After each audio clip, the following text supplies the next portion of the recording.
Friends, हमारे पास ये एक क्वेश्चन है। इसमें हमें दे रखा है कि एक ब्लॉक है 1 kg का, एक ब्लॉक है 1 kg का जो एक इंक्लाइंड प्लेन पर 3 मीटर हाइट पर रखा हुआ है। जो इंक्लाइंड प्लेन है उसका फ्रिक्शन कोएफिशिएंट है 0.2 और जो उसका इंक्लिनेशन है वो है 37 डिग्री। उसके बाद फ्रेंड्स, इंक्लाइंड प्लेन से स्प्रिंग की नेचुरल लेंथ तक जो डिस्टेंस है वो है 2 मीटर।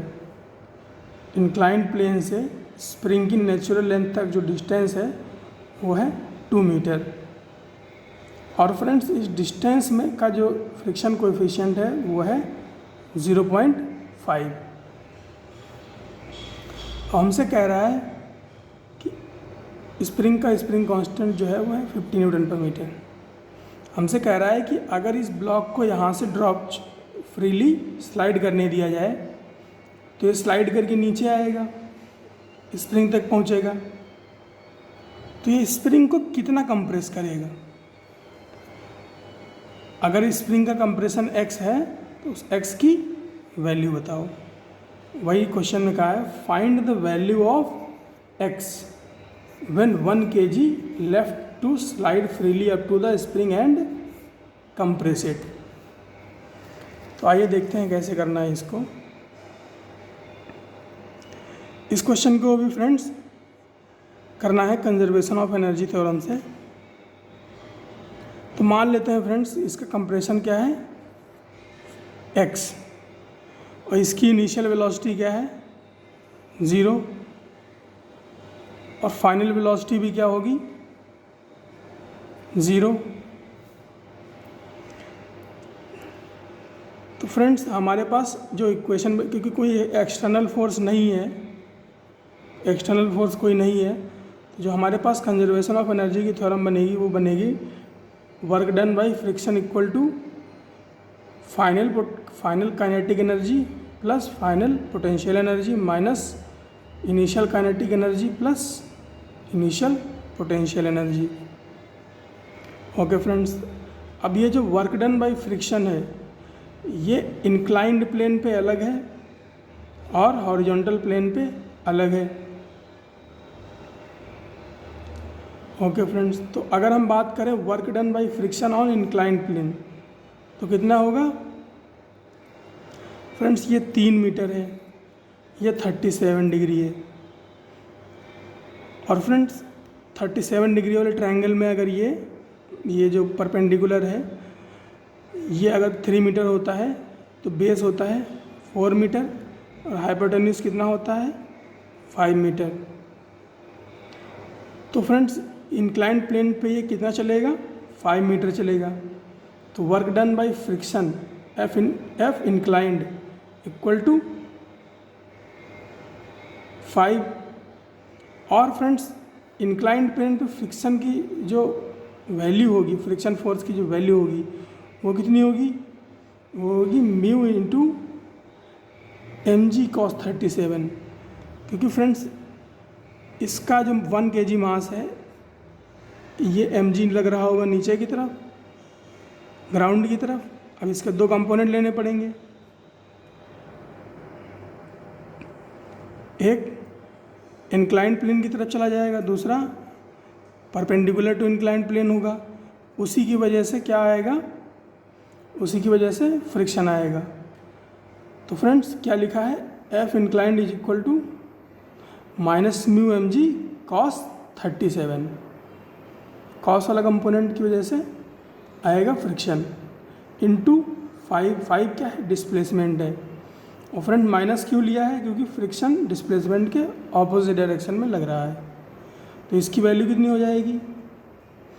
अब वैल्यू रख लेते हैं।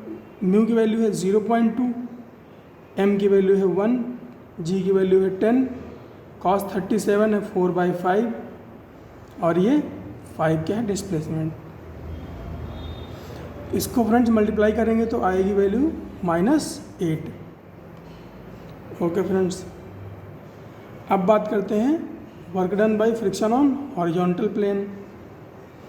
तो कितना फ्रिक्शन करेगा काम, friction force minus friction force into total horizontal displacement कितना होगा 2 + x। फ्रेंड्स हॉरिजॉन्टल पे कितना चलेगा, अगर ये x अंदर इसको डिस्प्लेस करता है, स्प्रिंग को कंप्रेस करता है, तो टोटल कितना चलेगा ये 2 + x, 2 + x। तो क्या हो गया, ये म्यू की वैल्यू रख ली 0.5 और mg की वैल्यू क्या हो जाएगी 10 हो जाएगी इनटू, अब यहाँ पर ये जो मास है उसके ऊपर डायरेक्ट नीचे की तरफ mg लग रहा होगा, तो उसकी वजह से क्या आएगा mg mu into mg 2 + x। Values put कर लेते हैं, म्यू की वैल्यू 0.5, m की वैल्यू 1, g की वैल्यू 10 इंटू 2 + x। तो work done by friction on horizontal क्या हो गया -5 इंटू 2 + x। ओके फ्रेंड्स, अब ये पहली इक्वेशन में वैल्यूज़ पुट कर देते हैं। तो work done by friction on inclined plane -8, work done by friction on horizontal plane -5 into 2 + x equal to final kinetic energy 0, क्योंकि फाइनल वेलोसिटी 0 है, into final potential energy, compression हो गया x, तो potential energy कितनी हो जाएगी ½ तो ये ½ हो गया, minus initial kinetic energy 0 plus initial potential energy mgh, क्योंकि मास कितनी हाइट पर था 3 मीटर की हाइट पे था। ओके फ्रेंड्स, तो हमारे पास हमें पता है कि h की वैल्यू 3 है, वैल्यूज पुट कर लेते हैं। तो क्या हो गया, इसको सॉल्व करेंगे तो ये क्या हो जाएगा 5 इंटू 2 10, -8 - 10 -18, और ये -5x equal to ½ minus mgh, ये 1, ये g और ये h की वैल्यू 3। इसको फ्रेंड्स सॉल्व करेंगे तो हमारे पास एक क्वाड्रेटिक आएगी 25x² + 5x - 12 इक्वल टू 0, और इस क्वाड्रेटिक को सॉल्व करेंगे तो हमारे पास 2 रूट आएंगे 3/5x = 3/5 और -4/5।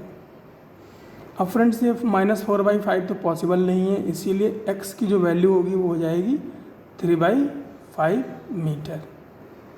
तो स्प्रिंग को कितना कंप्रेस करेगा 3/5 मीटर।